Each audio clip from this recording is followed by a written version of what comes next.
I was like, okay, like this is where basketball can take me, like all the way around the world to Istanbul and connect me with people that I never thought I would connect with.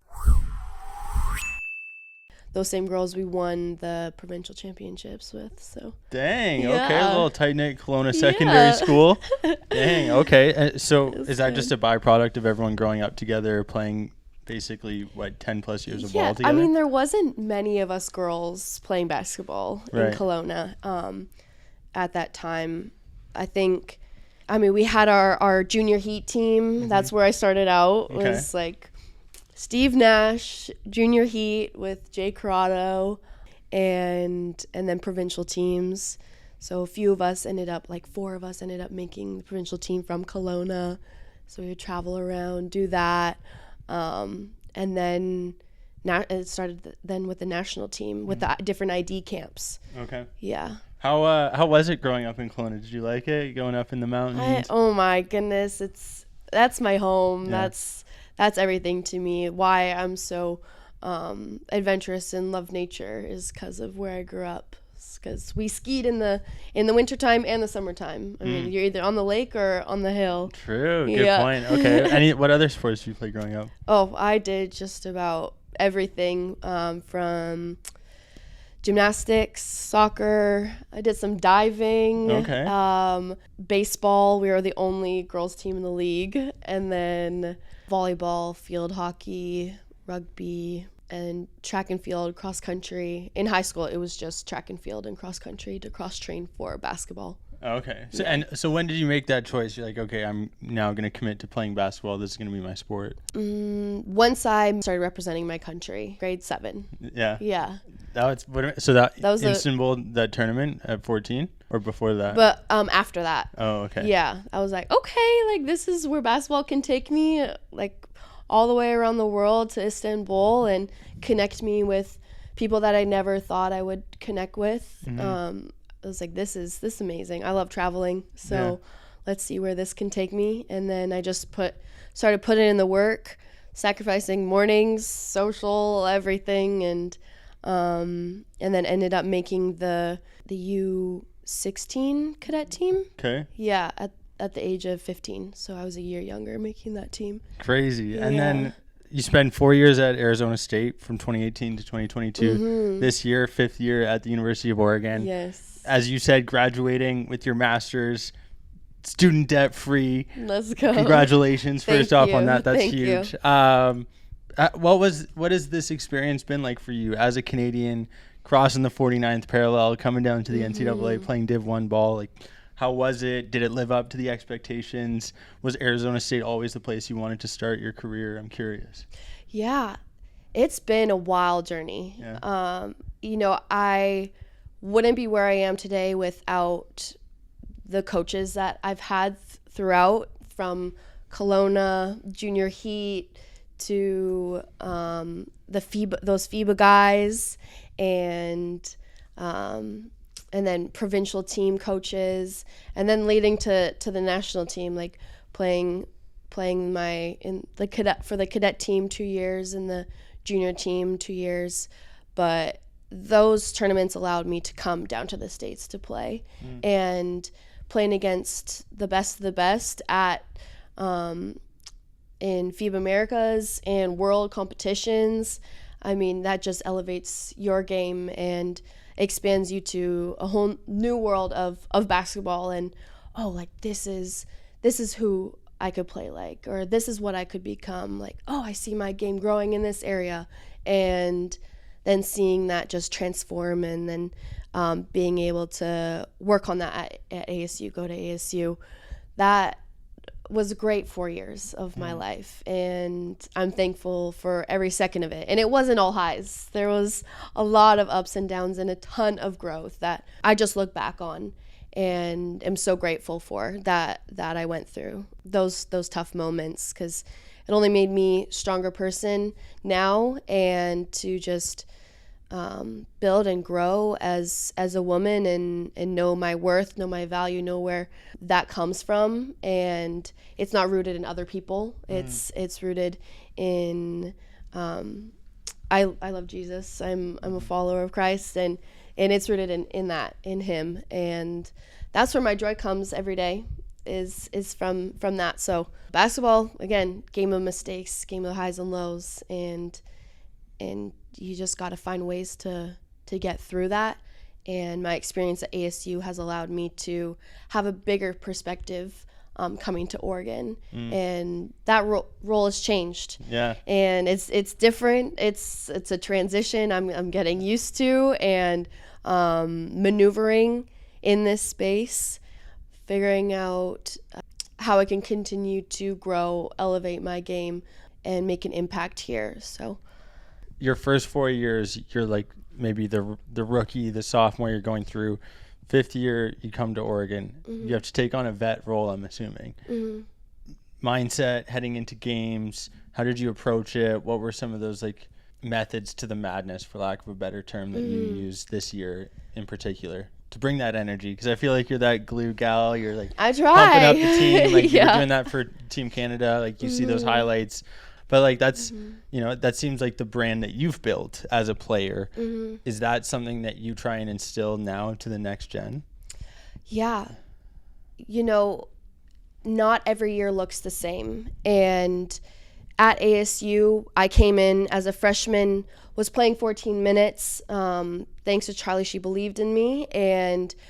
But we had some seniors that were great leaders and were skilled ball players and can hoop. And so each of us knew our role, and it was an amazing environment to just be in love. Like there was just a deeper connection of respect and love for each other. So I think that's where my just excitement for my teammates' successes came in to play, and started to create that as my identity too. Like no matter if I was on the court, off the court, playing great, stuck in, like I was going to be a great teammate, right, and play that role, and just have genuine love for the girls and for the game, because it's so fun. Yeah. So why not have fun either way?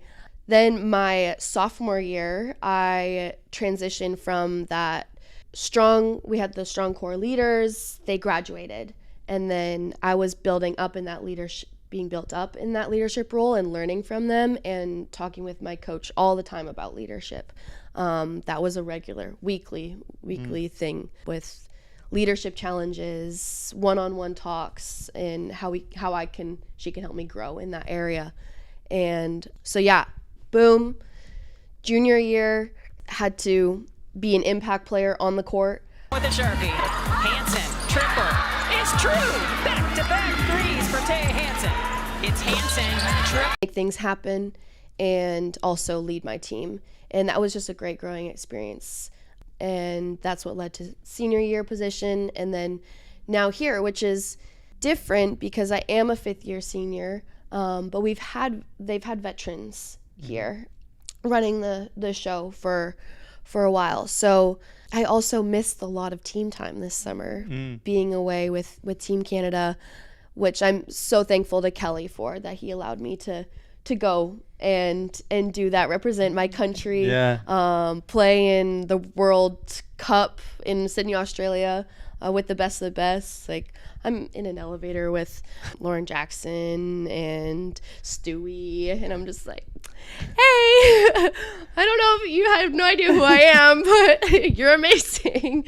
So those experiences are unforgettable. And then I had never played with those girls before, and like I had always looked up to them. They're on the Olympic team, and I'm like, that's where I want to be. That's where I want to go. And the fact that coach believed in me, and wanted me to be a part of that team, to be that glow, to bring the energy that I do, and help our team win, was pretty cool. Like I have great relationships with those girls now, and I love following their journey and seeing them go pro, and then I'm transitioning to pro. Yeah. So we're in contact all the time on that, and amazing experience with Canada basketball, but also made it difficult to continue to lead and form relationships with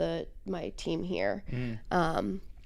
So playing a bit of catch up, which is the way life goes, and the cards that I'm being dealt right now, and figuring out how to play them and continue to just love my teammates, form trust, and be a leader on and off the court, bringing energy. And Yeah, you talked about that glow. That's something that I want to bring up because I think it's unique to what you possess. You also talked about the World Cup down in Australia. You've referenced it already. Like, what does it feel like representing your country? I always love to bring it up with Canadians, especially. Oh, it's the coolest feeling in the world, because it doesn't get much higher than that. Like, that's your country, that's your roots. Canada is this melting pot of diversity, and it's so cool to be someone to represent that, and to represent all our cultures and different things as we go and play other countries. And having Canada across your chest is just the biggest honor, because you're setting an example for all the young girls that are trying to come along in your footsteps and get to the place that you are. And I come from small town like Kelowna. It's not Vancouver. It's not the hub of basketball. It's not Toronto, and so there's like humble roots there, and to be someone that has come out of the works and to like be on that stage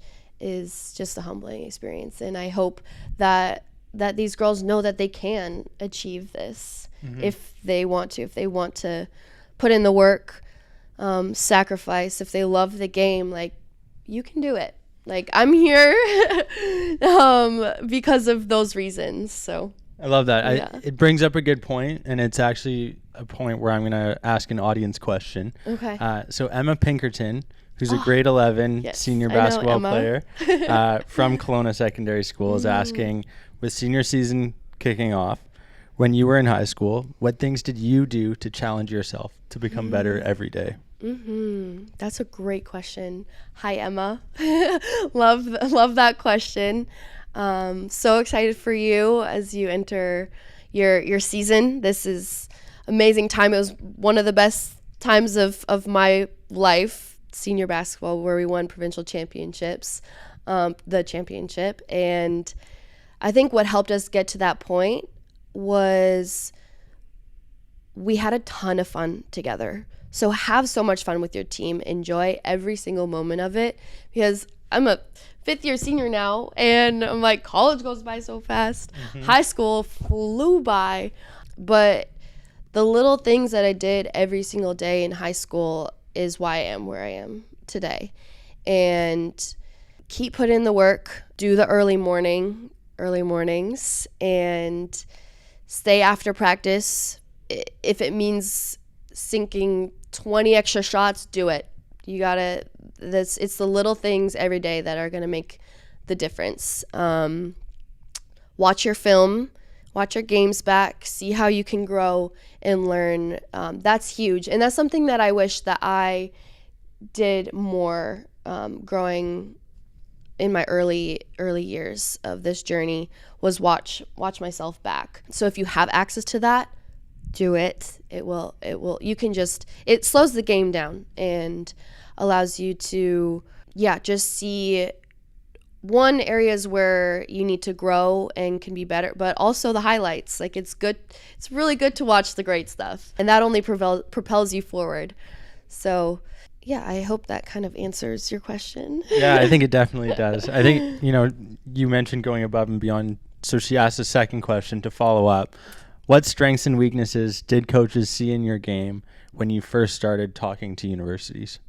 As Canadians, we have really good fundamentals. I think that's across the board. Yeah, I don't know if they've talked about this as you've come through the US and everything, but we do. It's different, because the US, you jump into games and you start playing games and doing a ton of games at a really young age.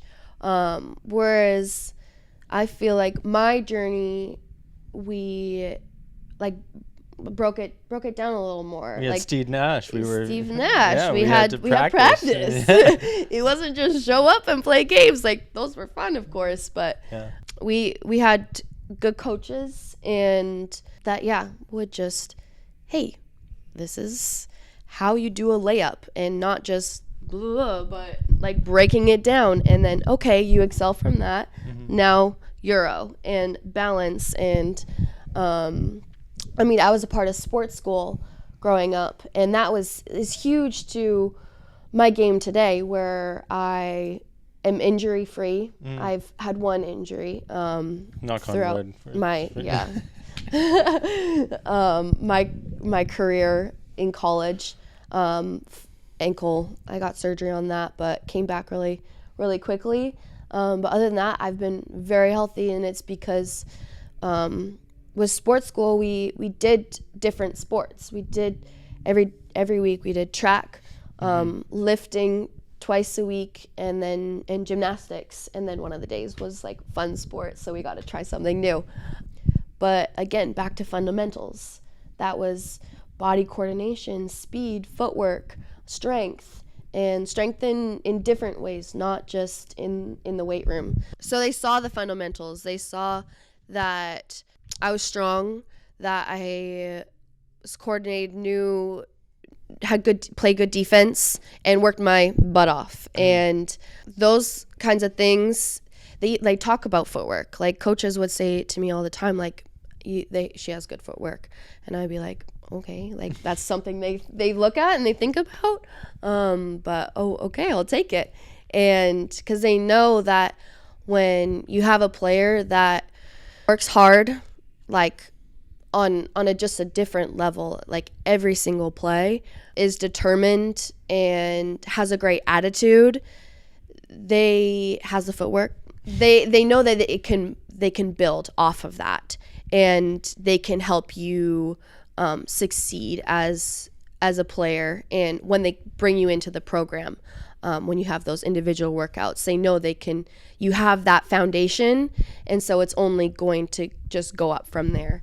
And I mean, you do gotta know how to hoop too, but that comes too. Like my game is not where I want it to be even still, and so there's tons of room for growth all the time. But yeah, strengths and weaknesses. When you have your strength, like my strength right now is I can shoot the ball really well, and that's something that I work on all the time since high school. Having a fluid shot, a quick shot. You gotta. I mean, college. You're playing against girls with and for those just listening, she went vertical and then horizontal with her wingspan.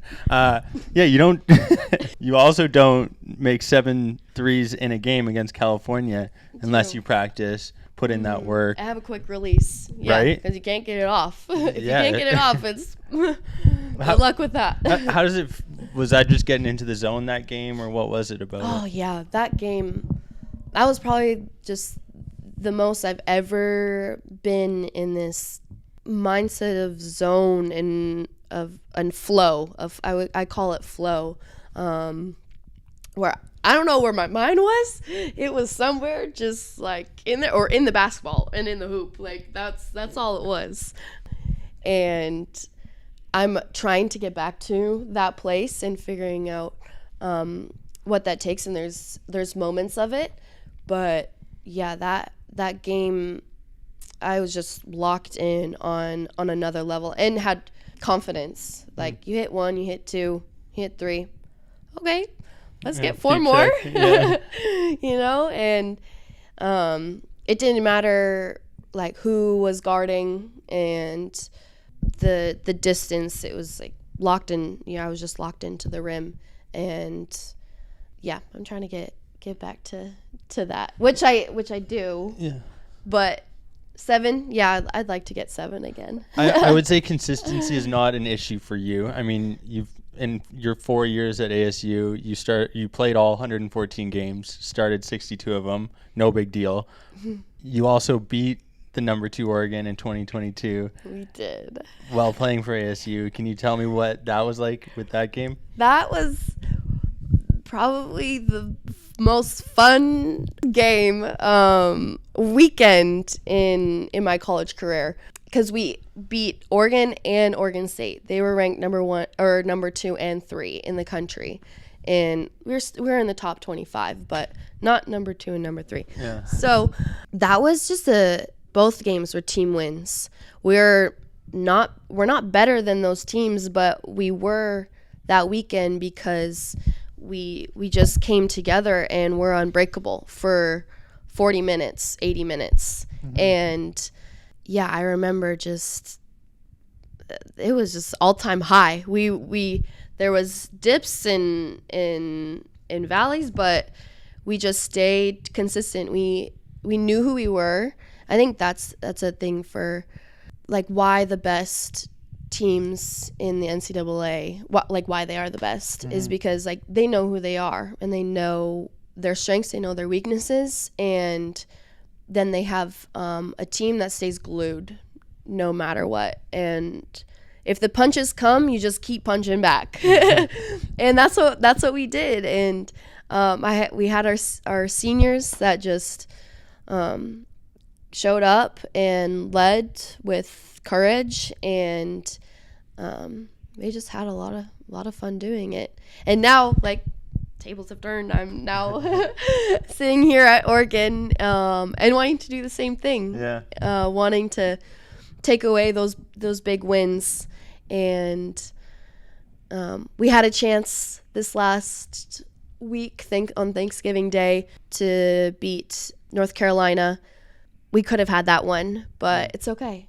It's early, and we're gonna figure it out. And there's a lot with this team that's pretty darn awesome that I think we can win those games in the future. Yeah, I love that optimism, the glow that we were talking about earlier. It's a nice addition to have for you, obviously, as a energetic, positive individual, but to have that as like a reoccurring theme is cool.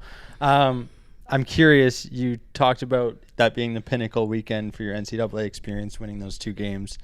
How does it compare to winning gold in the 3-on-3 championships? Both exhilarating. That was a crazy tournament because there was 4 of us that came together to do that. The Commonwealth Games, I should say. Yeah. Just to clarify. The 3x3 Commonwealth. We were the youngest team there and the least experienced. All the other teams had been either practicing together for 2 months prior to this tournament, and then or like playing 3x3 for years prior to that, and all pros.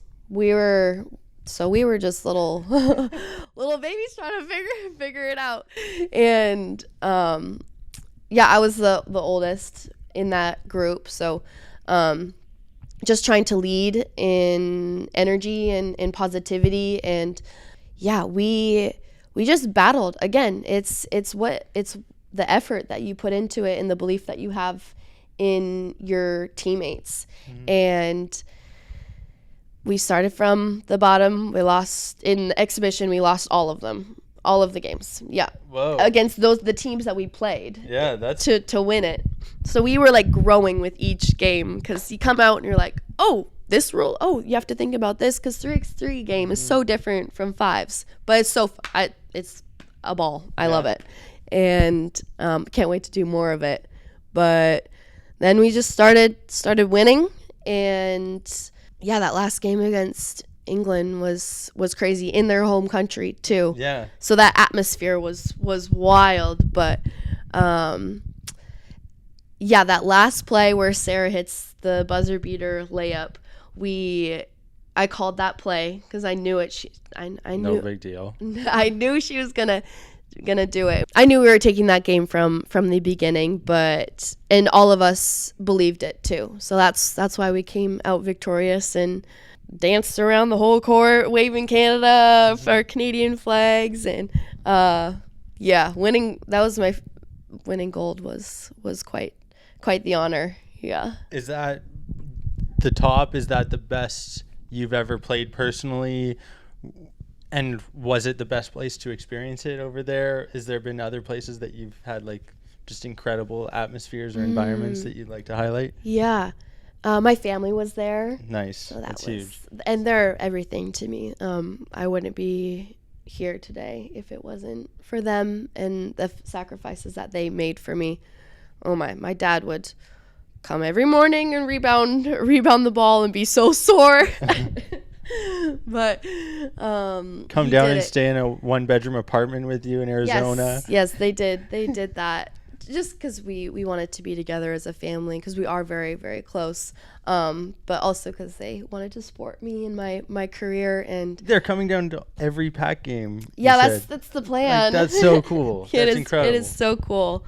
But yeah, my mom driving me to practice every day, and to morning practices, late night practices. They're amazing. And my sister just, you're awesome, Taya. Do you? And her supporting me with, she'd always come, she's a big reader, so she'd always come to my games, and she'd always be there, even though she wasn't paying attention, which I'm like, it's okay. I'm gonna drop 20 and you're not even gonna watch any of it, but it's cool. I'm not it's rattled. So cool, because you gotta do you. And she was there, moral support, right? Yeah, exactly. She was always there. And she doesn't know how much that means to me, and now she's off killing it. My sister's a boss lady. She's only 19, and she's working for this incredible company, traveling the country, representing them and in sales. But another highlight, the first year I played for the cadet team, we were in FIBA Americas in Mexico, and we won gold then as well. And then I think 4th in the world at this World Cup this summer. Yeah, it's pretty awesome. What does it feel to be on the come up of Canadian basketball? Because I think that's something that, we just had the World Cup for soccer. Canada obviously didn't do well, but it seems like sports in general across the nation are on the rise. Basketball certainly being one of them. Is it set in that you are a part of this next generation of Canadian basketball and making an impact, like you said, on the lives of that next gen? I mean, this new rise wouldn't be possible without the women that have paved the way before us. I mean, I played with these women this summer, and we're all alike. We all worked our butts off and sacrificed so much to get to where we are, and to have the honor to represent our country. And I think this rise also comes with the rise of social media and it playing a huge part in society and women's sport. That's so encouraging. And also why I'm thankful to you that you do this podcast, and you're not just interviewing male athletes. You easily could chose anyone from Oregon here, and you're sitting here with me, which I really, really appreciate that. But it's allowed female athletes to have a voice, to have a platform without gatekeepers. And because I mean, you actually see the statistic, we're only on 4% of the coverage. Yeah. And women's NIL is 10 times more effective. Exactly. So it's only going up from here. And so being a part of that as a Canadian female athlete is special. Yeah, I can only imagine. Goals, I'm getting chills right now just thinking about it. So we talked about the fact that you've played in 110 plus games, like Iron Woman. That's funny. My coach Charlie called me that. Would always call me that, Iron Woman. See, it's the Stark reference. That's what happens. But I'm curious, from a diet, nutrition, training, are you using recovery methods? Do you eat a certain way, or what does a typical day look like for Taya? Yeah, nutrition is very important, and it plays a huge effect in, I think, injury prevention as well as just performance on the court. Like, if you're not eating enough, then how do you expect to perform at the highest level with like not even 50% energy level? Like, it doesn't happen that way. And that's why you see the best players in the world, like, they have personal chefs. I mean, we don't have the luxury of having. I don't know. This room back here's got a lot of good, like, stuff there. We do. There's lots of protein powder, oatmeal, almonds. It's all about balance. It 80-20, 90-10. Right. Yeah. Do you have like a good sport movie? Your favorite movie to watch? I mean, Coach Carter is great. Nice. Great choice. Great choice. Yeah, I think it's a classic basketball go-to. Escaped my mind, but Miracle, hands down, so good. Yeah. Cry every time, but it's so motivating. Yeah, it's the best. It's a good Is there a player or athlete that you looked up to, aspired to be, you tried to emulate your game after? I've always been a big fan of Kelsey Plum. Okay. Yeah, I watched her play at UW, like, all throughout high school, and she was just, I mean, everyone knows Kelsey is the dog. Like, she has that dog mentality, and I mean, I saw it I played against her at the World Cup, and I saw it. I'm like, whoa, she's on another level, and that's super cool. Yeah, so she's someone that I've always admired. And then Kia's a great rep for us as a Canadian athlete. Naira Fields played at UCLA, who I'm now really good friends with. Okay. And yeah, a lot of girls on that senior team, like, were all women that I just admired, and to be able to not only just be in their presence, but be in relationship with them was pretty cool this summer. Yeah, I can only imagine. What about someone like Coach Sabrina? Yeah, I was just about to bring up Sab. Yeah, she's a legend here. Yeah. She's everywhere. Yeah, it was kind of hard to find an image that doesn't have her in it. Yep. But yeah, what she's been able to do is just insane. I mean, there's no one doing it quite like her, and she's only getting started. So I can't imagine what's to come. But to have her in our corner is very cool to learn from her. She's a leader. She's relentless, and she's tough.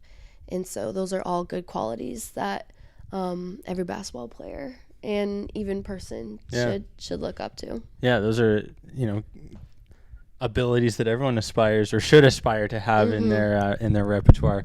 Taya, like I said, I can't thank you enough for coming on the Athletes Podcast.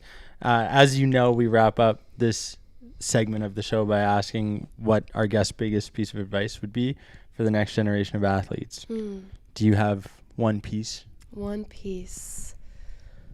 Whew. Okay, this one is really sticking out to me right now, just within my journey. And character happens in response to your circumstances. And so with that, it's like you have a choice. You either let your circumstances, good or bad, determine how you react in a negative way, in a doubting way, or are you going to react in a way that's going to empower yourself, empower others, and be the person you want to be, and that's your choice. So that's what I'm learning right now. Well, and I think a lot of young women aspire to be like you. So thank you for coming on the show. Thanks for having me. Entertaining and inspiring that next generation of athletes. Where can people find you on social media so that they can continue to be inspired after this episode? On my Instagram, Taya Hanson. There's an extra A in there. Just for fun? Yeah, just for fun. Just like the number 0 with your number? What's that all about? Yeah, we all start from ground zero. Ooh. Mike. That's it. That's cool. Thank you. Awesome. Thank you.